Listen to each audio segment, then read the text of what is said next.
1.200 triliun yang antri untuk masuk Indonesia tuh. Anda pilih siapa? Bukan siapa yang kita pilih, siapa yang kita coret duluan. Coret.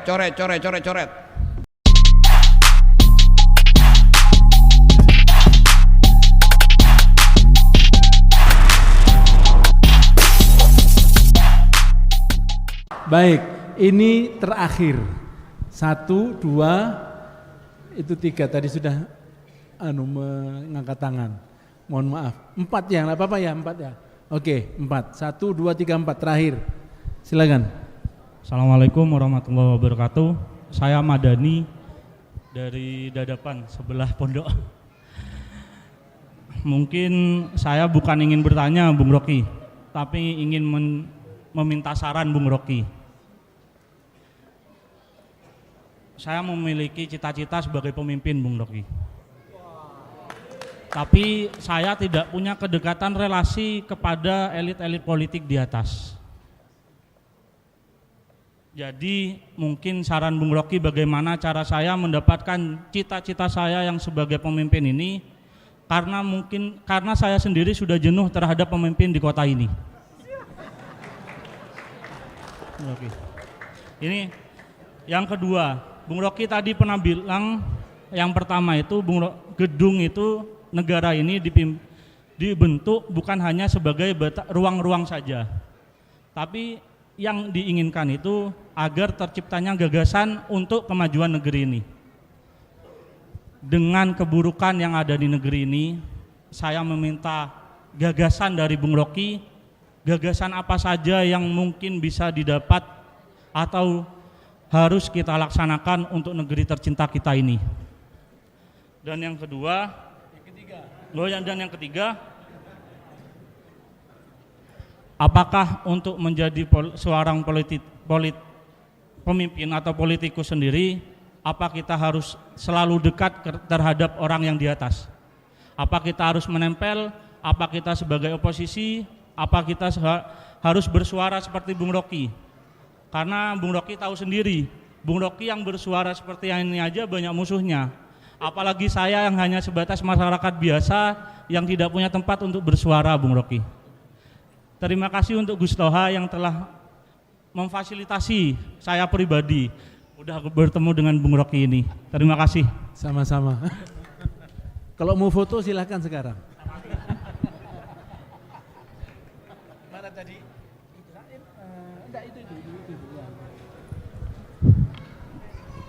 Ya silakan. Bismillah, assalamualaikum warahmatullahi To the point ya. Langsung pertanyaan. Nama asal. Nama saya Samhan, mahasiswa Jember asal Makassar. Sesuai judul tentang bersatu atas basis perbedaan. Bagaimana agar kita tidak menjadi orang yang latah dan kaku terhadap perbedaan secara umum, perbedaan politik ataupun agama, karena bangsa Indonesia secara umum serta umat muslim secara khususnya masih banyak mereka yang latah karena agama sampai sekarang masih menjadi tunggangan politik atau yang biasa kita sebut politik identitas. Karena isu agama ini yang paling mudah digoreng, maka terjadilah banyak kerusakan-kerusakan seperti 22 Mei tahun lalu yang banyak kerusakan, banyak yang terluka sampai korban jiwa, yang dimana Islam sebagai rahmatan lil alamin sangat jauh dari tujuan ini.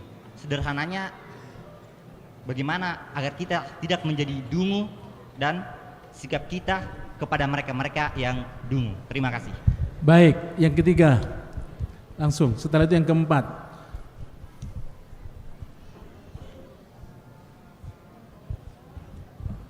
Bismillahirrahmanirrahim. Perkenalkan, nama saya Zayan Farastaki Muhammad, asal Jember di kampus Uinhas Jember. Nah, ini kemudian yang saya ingin tanyakan kepada Profesor Rocky ya. Yang pertama, ini ada beberapa hal yang saya bingungkan terhadap sistem demokrasi Indonesia terutama. Ini entah mungkin saya kena korban politikus atau politisi yang lain, itu saya kurang tahu juga. Nah, sebenarnya kalau dari yang saya ketahui, tujuan dan fungsi partai itu kan sebagai menjembatani aspirasi mungkin ya, menjembatani aspirasi kepada seorang pemerintah atau presiden. Nah, kemudian di sisi lain saya melihat bahwasanya seharusnya pemerintah ini berada di posisi yang moderat. Dalam artian di sana dia tidak memihak kepada kanan atau kiri, ataupun mereka tidak berpihak kepada partainya sendiri apabila memang partai itu salah. Nah, karena memang sebenarnya pada hakikatnya kita kan mencari kebenaran yang mutlak, sedangkan kebenaran yang mutlak itu banyak sekali pemikiran-pemikiran yang akhirnya menafsirkan kebaikan yang kebenaran yang mutlak itu menjadi universal, kebenarannya universal. Nah, akhirnya melahirkan sebuah kebenaran individu-individu yang mengklaim bahwasanya saya ini lebih baik, saya ini lebih benar. Nah, jadi yang saya ingin tanyakan sebenarnya sistem demokrasi ini seperti apa? Posisi partai dan juga ketika mereka ini ingin memilih seorang pemimpin, apakah mereka harus berpihak? Begitu.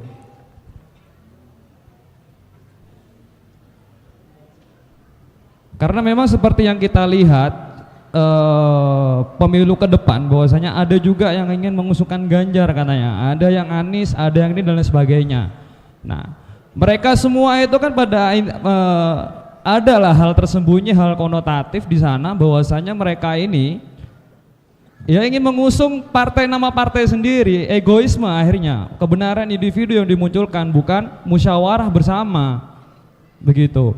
Nah, kemudian yang kedua yang saya ingin tanyakan, bagaimana cara kita menyikapi timbulnya polarisasi pada masyarakat.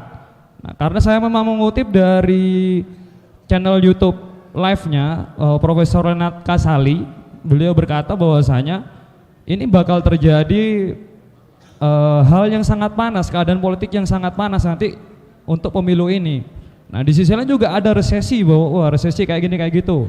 Nah, saya juga, pertanyaan yang ketiga, kemudian saya lihat bahwasanya adalah beberapa dari Menteri Keuangan Sri Mulyani, beliau waktu bulan Desember itu beliau sempat melaporkan keuangan negara, APBN negara. Nah, itu sekitar 400 miliar kalau nggak salah. Nah, akan tetapi PDB Indonesia itu sekitar 200 miliaran. Nah, ini kan akhirnya nggak sinkron antara PDB dengan anggaran APBN negara. Nah, sekitar 200 miliar itu buat IKN dan 200 lainnya pendidikan dan sebagainya. Nah, saya pikir ini nggak masuk akal. Nah, ini bagaimana cara kita menyikapinya juga. Nah, mungkin seperti itu. Terima kasih. Baik, terima kasih. Yang keempat, tadi ada yang minta diwakili oleh satu orang dari perempuan. Yang mewakili perempuan ada namanya Pak Aris Maya. Ya, silakan. Oke, baik, terima kasih. Assalamualaikum warahmatullahi wabarakatuh. Perkenalkan, saya Taufik Rahman. Pada kesempatan kali ini mungkin saya menyambungkan sanad saya gitu kepada Pak Rocky, karena sebelumnya dosen pengampu saya juga dosen bimbingan dari Pak Rocky, sehingga saya berterima kasih kepada Abi telah mendatangkan Rocky Gerung ke Masjid Kembar gitu, Pak Rocky. Nah, pada kesempatan kali ini saya ingin karena saya mengikuti beberapa video dari Pak Rocky dan aktif semenjak beberapa tahun yang lalu, dan saya kaitkan dengan apa mukaddimah yang disampaikan oleh Pak Rocky. Pertama, tadi menyampaikan bahwa kita kekurangan atau EQ kita itu menurun atau drop gitu. Tapi satu sisi kita atau dalam penyampaian Pak Rocky surplus informasi, sehingga pada kondisi ini ada semacam kekurangan ide-ide yang harus kita eksekusi gitu. Nah, pertanyaannya bagaimana menumbuhkan ide-ide tersebut. Yang kedua, bangsa ini adalah bangsa yang latah, Pak Rocky. Ketika satu informasi atau sesuatu yang viral itu langsung ditunggangi. Hal yang sederhana misalnya lato-lato yang sekarang kan, Istana Merdeka sekarang mulai main lato-lato. Bisa saja nanti ada yang dijadikan jargon untuk 2024 misalnya dari viralnya lato-lato ini. Pertanyaannya adalah, apakah bangsa ini memang dibentuk menjadi bangsa yang latah atau memang pada rezim ini saja gitu? Apa yang viral itu bisa ditunggangi dan kaitannya dengan surplus informasi tersebut.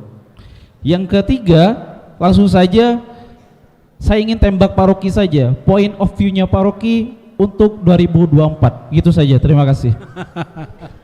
Baik, Pak Aris.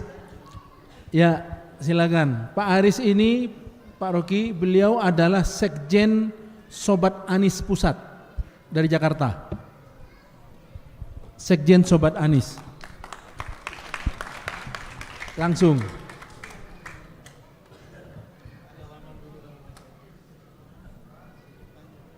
Salamannya nanti setelah pertanyaan. Ya, setelah bertanya.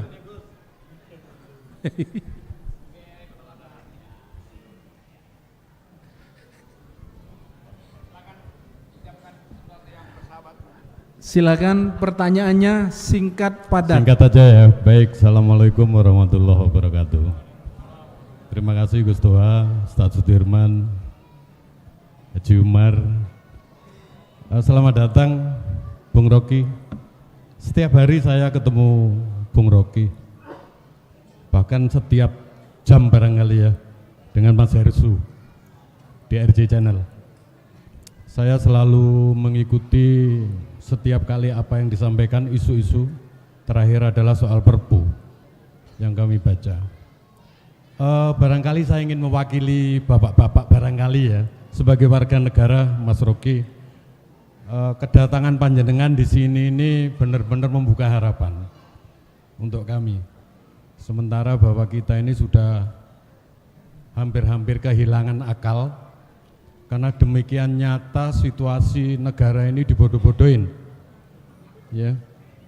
Jadi bagaimana misalnya dalam kasus perumusan Perpu itu kita betul-betul secara telanjang bulat diberikan contoh bagaimana pemerintah ini kemudian melakukan pelanggaran-pelanggaran secara konstitusional.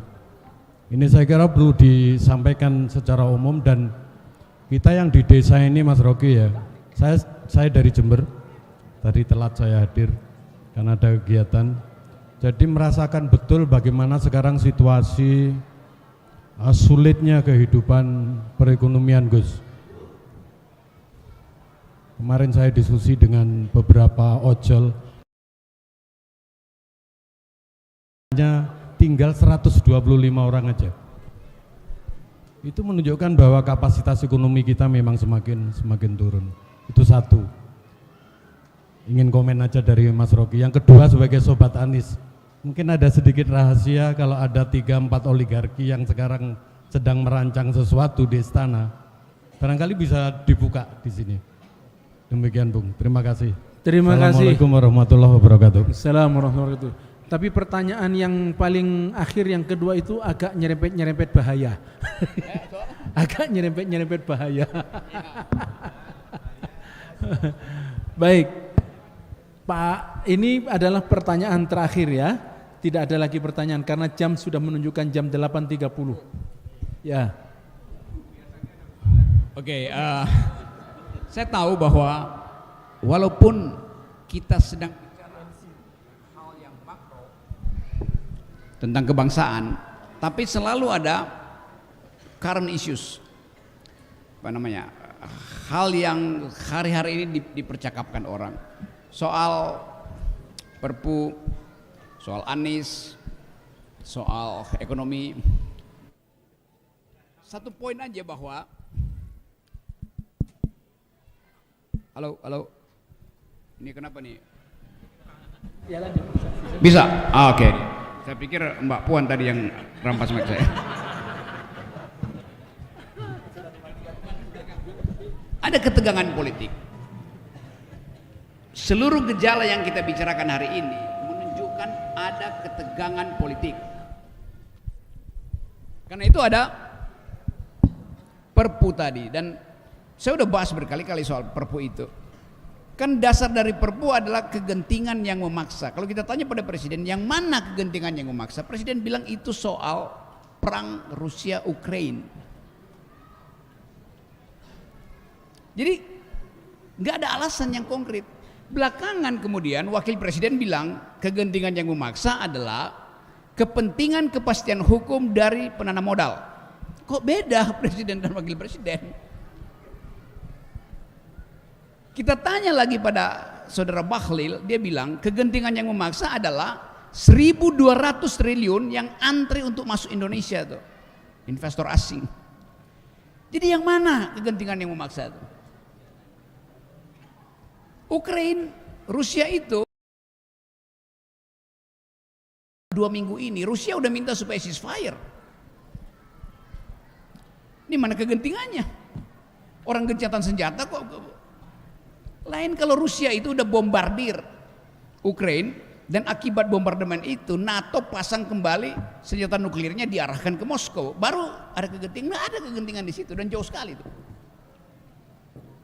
Lalu Bahlil bilang 1.200 triliun potential loss kalau undang-undang Omnibus Law itu tidak diperpukan tuh. 1.200 triliun itu di mana? Ada MOU. Oh, itu Memorandum of Understanding, itu bukan deal bisnis. Itu bukan kesepakatan, itu MOU kok. Oke, saya mau masuk. Jadi norak keterangan itu tuh. Nggak ada kegentingan yang memaksa dari 1.200 triliun yang masih angan-angan. Di mana kegentingannya? Lain kalau misalnya investor asing taruh 1.200 triliun di Indonesia per hari ini, cashnya ada di rekening Menteri Keuangan. Lalu mereka tuntut kepastian investasi dijamin oleh undang-undang Omnibus Law. Itu namanya kegentingan memaksa. Ini dia belum masuk. Kan namanya MOU kan nggak ada akadnya di situ. Jadi ditipu. Nah karena itu saya katakan ini bukan kegentingan yang memaksa, tapi memaksakan kegentingan supaya ada alasan untuk menekan hak buruh. Jadi kalau dibilang Indonesia nggak ada uang surplus. Mungkin sekarang ada 400 triliun di kas negara. Kenapa nggak diturunkan? Kenapa presiden bilang nggak ada uang? Karena itu kita mesti undang investor asing. Sangat mungkin uang itu akan dipakai tahun depan untuk beli suara. Jadi kita mesti mencurigai akhirnya seluruh kebijakan negara kita harus curigai, kita nggak bisa manggut-manggut. Karena tadi nggak ada partai oposisi. Kalau ada partai oposisi kita tidur-tidurnya aja tuh, karena oposisi akan bekerja mengawasi pemerintah. DPR bilang dia adalah watchdognya pemerintah. Kenapa dia menggonggong ke rakyat? Dia nggak menggonggong kepada presiden. Mana suara DPR tentang Omnibus Law? Semua partai di situ setuju Omnibus Law, kecuali PDIP, Demokrat dan PKS. Nah sekarang kalau sistem proporsional tertutup yang diusulkan oleh PDIP, seluruh partai justru anti itu. Kan mendua kan sikap partai itu. Itu yang kita kritik tadi itu. Soal rahasia-rahasiaan pasti adalah. Mungkin setiap jam 4 lewat 15 menit di istana ada pertemuan antara 2-3 menteri utama, 4 konglomerat dan lembaga survei untuk hitung Ganjar udah seberapa, Anies seberapa, Prabowo seberapa. Tapi itu adalah konspirasi untuk membatalkan hak rakyat mendengarkan langsung suara dari capres-capres itu. Curangnya begitu. Kita nggak tahu apa yang harus kita pilih. Jadi banyak saya bisa bocorkan, tapi nanti kena delik saya. Tapi dengan analisis kita tahu.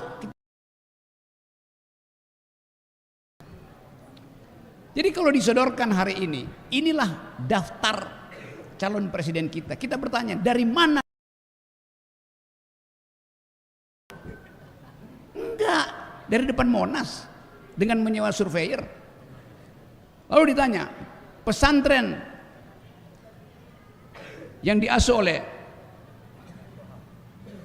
Gus Toha, mau pilih siapa? Ada 7, Anda mau pilih siapa? Kita disodorkan untuk hal yang sudah dipilihkan di istana. Itu curangnya. Jawabnya gampang, taruh 7 di situ. Anda pilih siapa? Bukan siapa yang kita pilih, siapa yang kita coret duluan.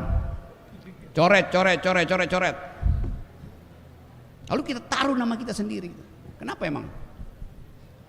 Lain kalau lembaga survei itu dari awal dia bilang ini survei, percaya lembaga survei itu. Ini nggak pernah satu lembaga survei pun mengatakan ini survei publik, ini dana yang kita pakai. Dari mana? Bilang dong dari siapa tuh? Itu yang nggak ada. Itu yang namanya keculasan dalam politik. Jadi teman-teman semua tadi yang bertanya, saya paham, saya rumuskan dalam satu kalimat. Kita cemas dengan keadaan, tapi nggak ada jalan keluar. Karena itu saya lagi siapkan jalan keluarga. Namanya LBP, Liga Boykot Pemilu. Nanti orang, oh itu makar. Nggak ada cuy, itu cuma gagasan cepat-cepat. Dan mungkin sangat terjadi hal semacam itu. Hal terakhir, asing di kawasan Indo-Pasifik. Nggak ada satu perubahan politik di Indonesia yang tidak ada kepentingan asing.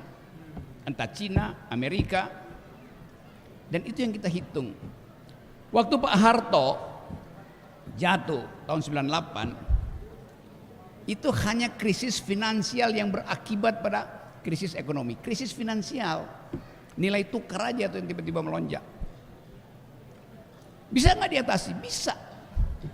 Jepang masih bilang oke, kita bantu Indonesia. Tapi pada waktu itu partai yang berkuasa di Amerika, Partai Demokrat yang presidennya Bill Clinton, merasa bahwa Pak Harto udah terlalu rakus.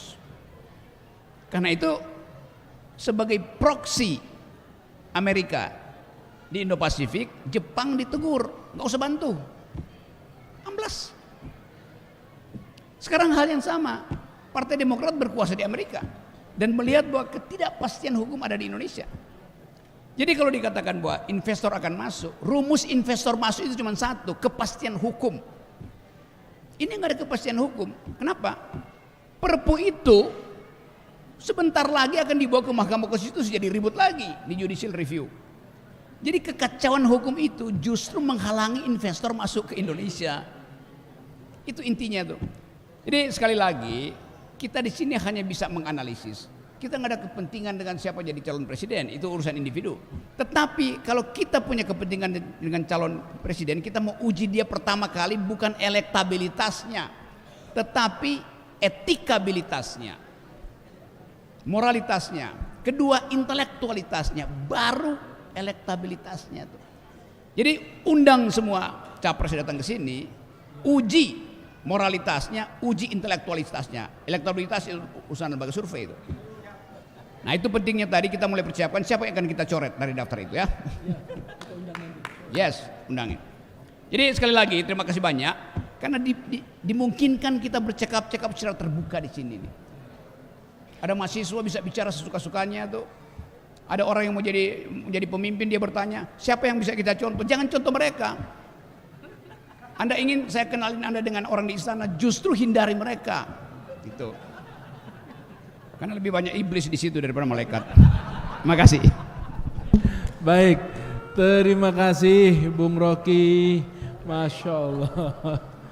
Ini apa yang disampaikan itu bisa membedah perasaan, membedah pikiran kita semuanya.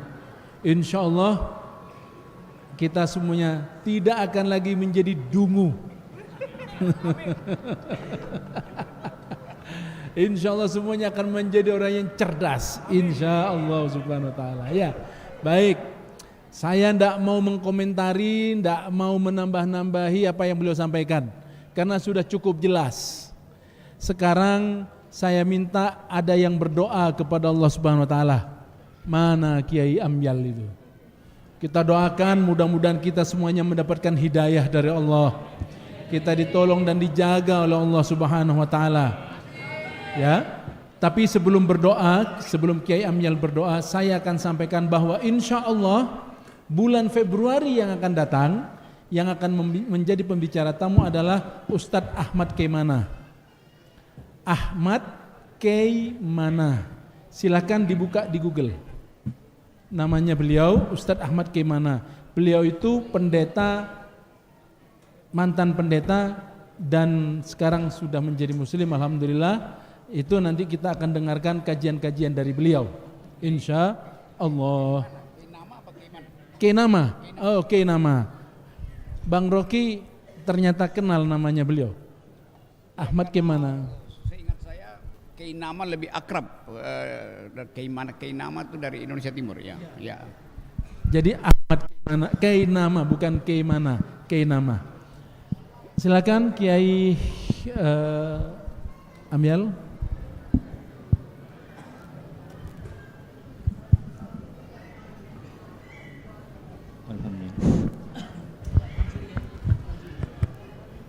Namun sebelumnya semua yang hadir ini sayang semua sama Bung Rocky, sehingga mudah-mudahan katanya yang hadir di belakang pulangnya dari sini Bung Rocky bisa bisa masuk Islam dengan kafah. Ini semuanya sayang semua. Saya yakin yang hadir di sini sayang dan eman. Kenapa? Akal sehatnya itu yang yang diperlukan sehingga bisa merubah keadaan. Mudah-mudahan semuanya berubah. Ya amin. Alhamdulillahirabbil alamin.